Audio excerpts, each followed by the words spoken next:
Terima kasih Anda masih bersama kami di Sapa Indonesia Malam, Saudara. Kasus positif corona di tanah air terus bertambah yang menuntut masyarakat harus meningkatkan kewaspadaan. Apalagi belakangan ini muncul gejala yang disebut happy hypoxia pada orang yang terinfeksi COVID-19, di mana pasien tidak menunjukkan sesak napas atau tanda-tanda yang mengisyaratkan terinfeksi virus corona. Nah, Saudara, happy hypoxia didefinisikan sebagai penurunan tekanan oksigen dalam darah. Dalam kondisi yang normal, kadar oksigen dalam tubuh manusia minimal 95%.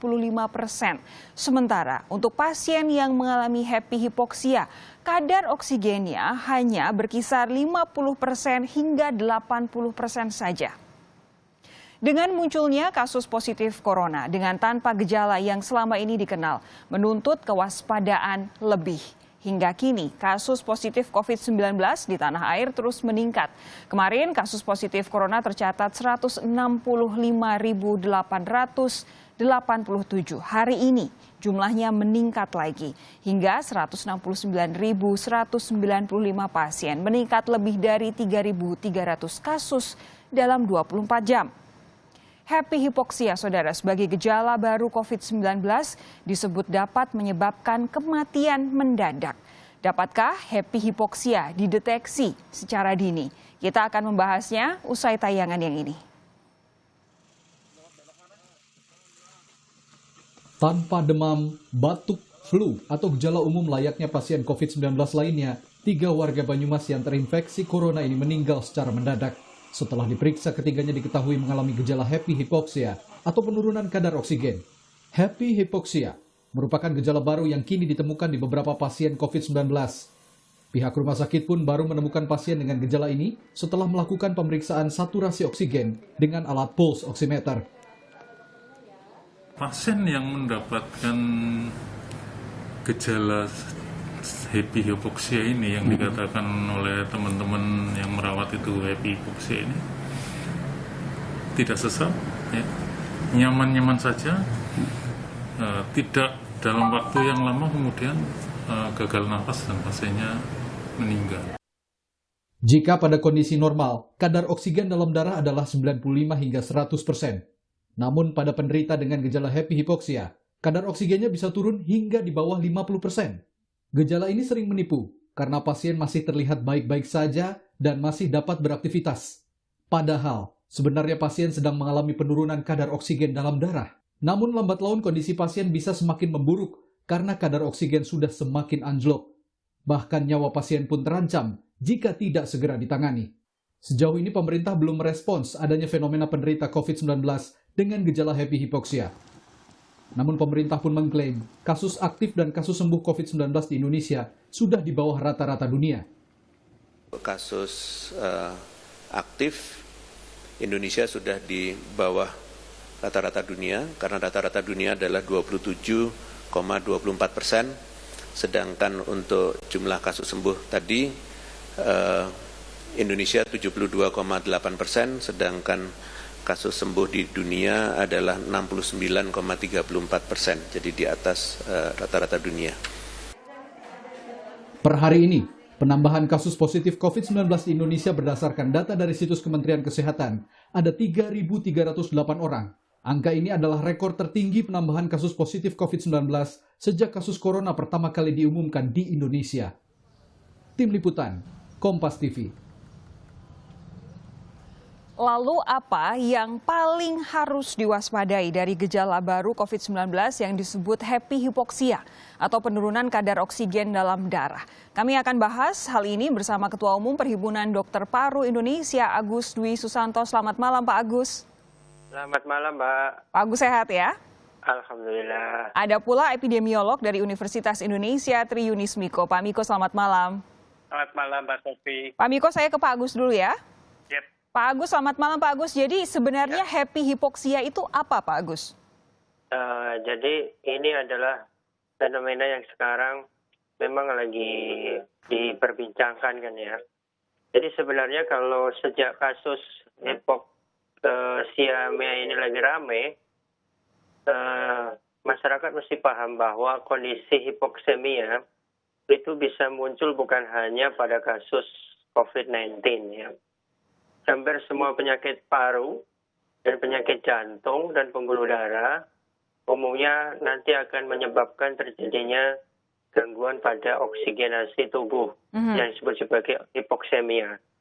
Hanya saja pada kasus-kasus tersebut, pasien itu akan merasa sesak napas, napas berat, lemah, kemudian sakit kepala karena kondisi hipoksia yang terjadi. Ya, karena kadar oksigen ini anjlok ya?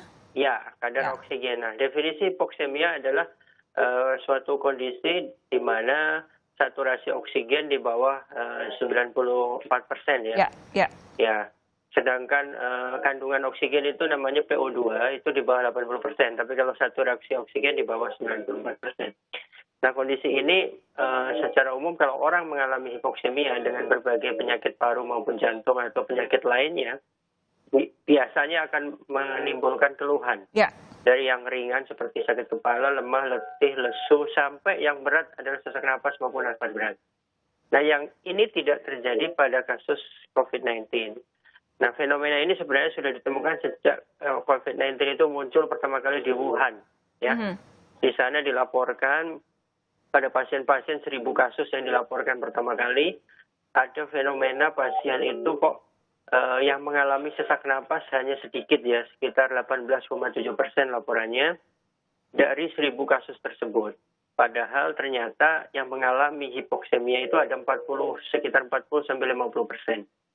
Yang mengalami kelainan di paru dari CT scan ada hampir 50%. Artinya ada suatu kondisi pasien tidak merasa sesak tetapi mengalami hipoksemia, sehingga diperkenalkan istilahnya epihipoksemia. Nah, yang saat ini lagi ramai di Indonesia. Berarti ini memang hipoksia atau hipoksemia secara umum yang biasanya terjadi pada pasien dengan gangguan paru, biasanya dengan gejala ya, misalkan sakit kepala sampai dengan yang paling parah adalah sesak napas. Ini kalau hipoksia atau hipoksemia yang normal. Tapi COVID-19 menyebabkan happy hipoksia di mana penderitanya tidak sadar bahwa kadar oksigennya anjlok karena tidak merasakan gejala-gejala seperti sakit kepala dan juga sesak napas tadi ya, Pak Agus ya? Betul seperti itu. Tapi begini Pak, kalau misalkan boleh kami diberi pencerahan begitu, kok bisa ada seseorang mengalami saturasi darah yang saturasi oksigen yang turun, kadar oksigennya anjlok begitu, tapi kok tidak merasakan gejala sama sekali? Jadi sebenarnya kita itu sudah diciptakan oleh Yang Maha Kuasa, ada mekanisme tubuh ketika oksigen dalam darah itu turun, ada suatu reseptor ya, suatu reseptor itu akan memberikan respon kepada sistem saraf pusat kita untuk memberikan suatu respon apabila oksigen dalam darah itu turun. Responnya adalah suatu perasaan tidak nyaman dalam tubuh yang disampaikan oleh sistem saraf pusat atau otak, yaitu mulai perasaan tidak nyaman itu adalah sesak napas. Berupa responnya adalah peningkatan frekuensi napas untuk menambah oksigen yang masuk ke dalam tubuh melalui pernapasan dengan peningkatan frekuensi napas sehingga napasnya menjadi lebih cepat. Nah, napas terasa sesak. Nah, oksigen yang kurang juga sampai ke sistem saraf pusat akan menyebabkan keluhan sesak napas. Itu yang normal. Nah, ketika kasus COVID-19 ini menginfeksi, diperkirakan walaupun sampai saat ini penyebab hipoksemia itu masih belum diketahui secara pasti, tapi salah satu hipotesis atau perkiraan yang terjadi adalah ada gangguan pada reseptor tersebut yang ada di dalam badan karotis yang ada di sistem pembuluh darah kita. Nah, reseptor itu terganggu dan menyebabkan tidak ada suatu respon dari sistem saraf pusat untuk menimbulkan keluhan-keluhan sesak maupun meningkatkan frekuensi napas atau keluhan sakit kepala maupun lemah. Seperti itu, Mbak. Jadi ada gangguan pada reseptornya. Karena reseptornya terganggu, makanya tubuh tidak bisa mendeteksi hipoksia itu tadi ya?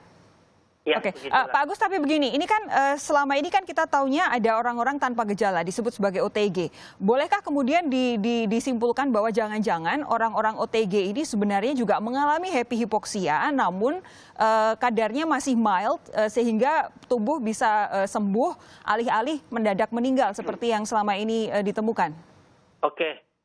Memang kita data di Indonesia itu belum ada ya, Mbak. Berapa persen sih orang tanpa gejala itu yang sebenarnya sudah mengalami gangguan pada paru dan menimbulkan hipoksemia ya. Tetapi kita mesti sadar betul bahwa COVID-19 itu gradingnya ada 5 derajatnya ya. 1 tanpa gejala, 2 ringan, itu gejalanya cuma batuk pilek, sedang itu ada pneumonia atau radang paru, berat itu ada radang paru disertai hipoksemia, dan kritis itu sudah terjadi kegagalan pernapasan dan gagal organ. Nah, jadi apabila seseorang COVID, untuk tahu dia masuk derajat ringan, sedang, berat, itu bukan hanya dari wawancara, bukan hanya dari keluhan saja. Harus dites ya? Harus ada pemeriksaan lanjutan. Jadi apabila seseorang sudah ada COVID-19, diberitahu segeralah ke dokter atau pelayan kesehatan. Di sana akan diwawancara, diperiksa dokternya, diperiksa dengan oksimetri tadi yang seperti di Banyumas, kemudian di foto rongsen untuk melihat derajatnya, ya. Karena hanya keluhan saja tidak bisa menentukan derajatnya. Betul. Jadi harus berdasarkan pemeriksaan penunjangnya. Oke, data ini yang kita belum punya ya. Pak Miko, saya ingin beralih ke Anda. Ini kan sudah ada gejala happy hipoksia. Sudah disampaikan sejak awal-awal virus ini ada di Wuhan dan ternyata di Indonesia juga belakangan muncul begitu. Tapi pemerintah belum ada respon spesifik soal happy hipoksia ini. Menurut Anda apakah ini karena memang pemerintah juga belum paham atau jangan-jangan masih menganggap bahwa gejala happy hipoksia ini masih bisa tertangani sehingga tidak kemudian diadres secara spesifik? Jadi gejala hipoksia sudah ada waktu di Wuhan. Tadi seperti kata Dr. Agus, yang mengalami gejala hipoksia ada 40-50% dari pasien COVID-19. Nah, harusnya itu diantisipasi, baik itu untuk penanganan yang ringan, kemudian penanganan yang sedang, maupun penanganan yang berat. Pada ringan bisa saja terjadi hipoksia, tapi proporsinya kecil. Yang sedang juga kalau mau ke berat pasti terjadi hipoksia. Kalau berat belum pasti ya. Kalau sedang bisa terjadi hipoksia. Jadi proporsinya akan lebih besar dari yang ringan. Jadi kalau terjadi hipoksia pada yang berat, ya harusnya dilakukan intervensi yang pemberian oksigen yang baik begitu. Seperti itu, Mbak. Tapi belum ada tanggapan secara spesifik dari pemerintah. Menurut Anda bagaimana? Nah, ya ini harus diperhatikan. Pada waktu isolasi kasus yang ringan, maka kalau terjadi tanda-tanda seperti hipoksia, dia akan masuk ke sedang, dan sedang akan masuk ke berat begitu. Jadi tanda-tanda hipoksia itu harus dipantau juga pada yang isolasi di rumah. Kemudian yang sedang atau berat kan isolasi di rumah sakit itu pasti dipantau saturasi oksigennya. Pada yang ringan tidak dipantau. Oke, ini yang harus segera dilakukan oleh pemerintah ya, supaya seperti tadi dibilang oleh Pak Agus, ada datanya berapa sebenarnya yang murni OTG, berapa sebenarnya yang jangan-jangan OTG tapi sudah mengalami hipoksia tanpa sadar. Sesaat lagi saya akan bertanya kepada dua narasumber saya ini bagaimana kemudian menjelaskan soal happy hipoksia ini secara gampang untuk kemudian masuk dalam kampanye kewaspadaan masyarakat di tengah pandemi COVID-19. Sesaat lagi, jangan kemana-mana, tetap bersama kami.